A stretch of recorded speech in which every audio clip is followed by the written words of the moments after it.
What if I told you going to school actually made kids less intelligent? Which would you think is really dumb?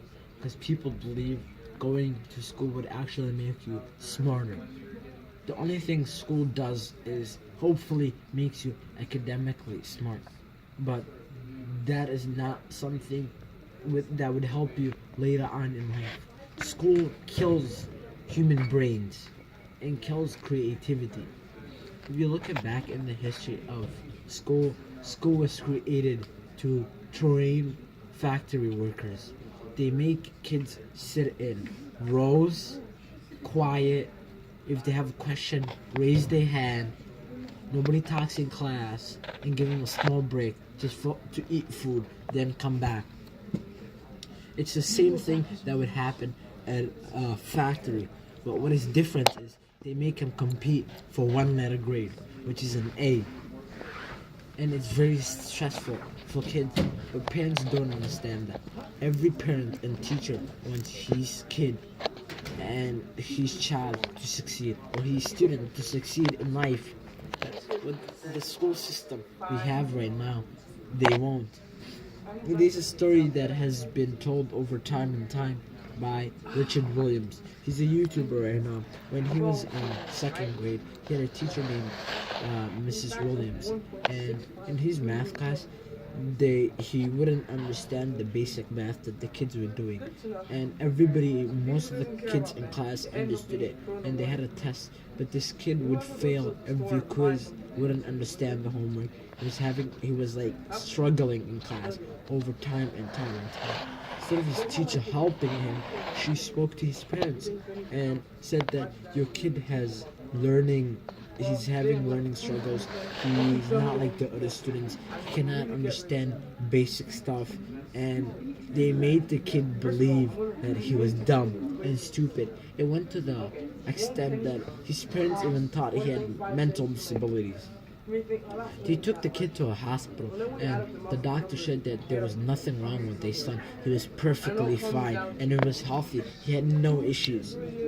The only thing was that kid was a slow learner. Every kid in America, every kid in the world learns in a different way. Any scientist can tell you no two kids are the same.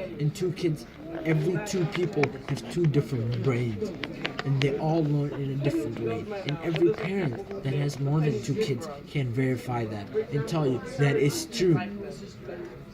But the thing is, they never understood this, which is really weird, because we teach in American public schools, we take a classroom, we put 30 to 4 kids in there for an hour with no break, nothing.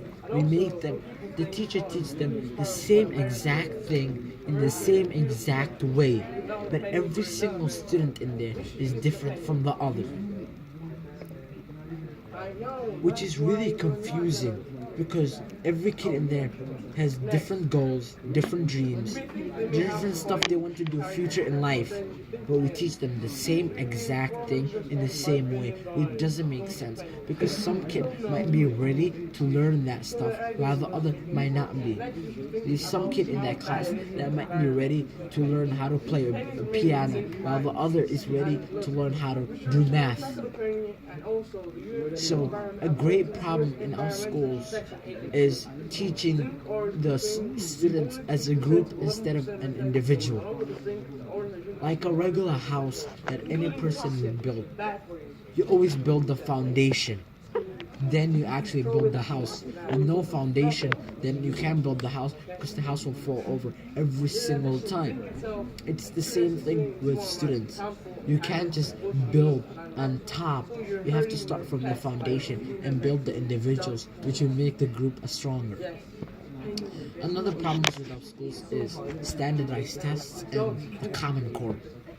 This has been going on for years, and one of the biggest problems it has is it discriminates against non-English speakers and special ed kids, because they can't get help from teachers, and they can't get the help from assistants, and they don't understand what the question is saying, and they don't have someone else to translate the question for them or make them understand in a better way.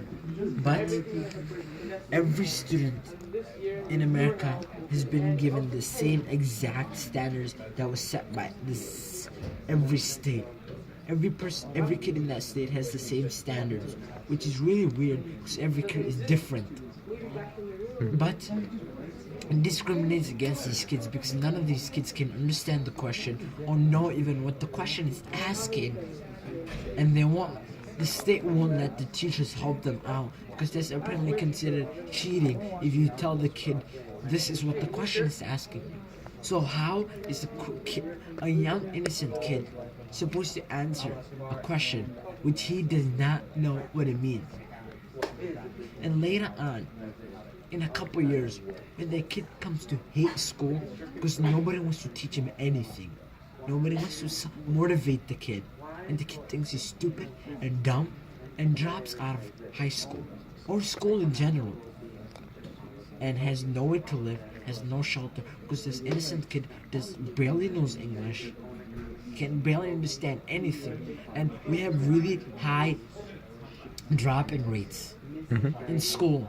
The state has problems with it, but they don't do anything to fix it. So we should try to fix this. Because standardized tests were just made for white kids to take. Because since the minute a white kid is born, he's raised to speak English. His mom speaks English, his dad speaks English, his brother speaks English. While in other non-speaking English families, they speak Spanish, they speak Somali, they speak Arabic regularly in the house. They don't speak English. Then they just think that this kid is apparently going to understand if he doesn't know the language. One of the big problems is Common Core. What Common Core did to teachers specifically is it made a lot of teachers quit their job, because when they started to teach Common Core and teachers taught it for a while, they understood that they were actually killing the kids' creativity. Because what Common Core does is it sets up this standard where every student by the end of the year is supposed to know.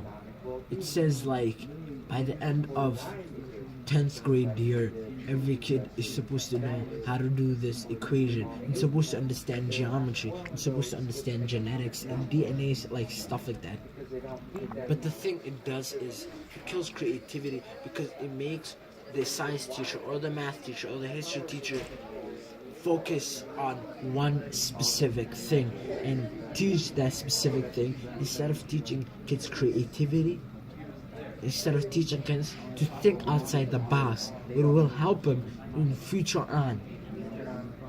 But the teachers do not want to look really bad on, the school does not want to look really bad on state tests.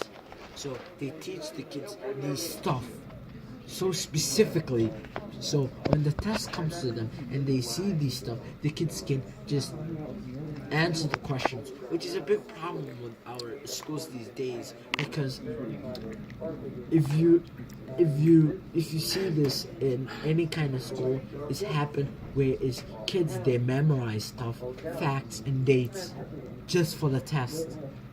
Then when the test comes, they vomit all the information out. Then a week or two after, if you ask the kid the same exact question, he would have no idea what you're asking, which makes no sense. Another big problem with our schools is how much we pay our teachers. An average salary in America is about $50,000, and teachers get about $50,000 a year. Which does not make sense, because teachers are the people that teach our doctors stuff, teach our other future teachers stuff, teach our constructioners, make up our society. They are our foundation for our society.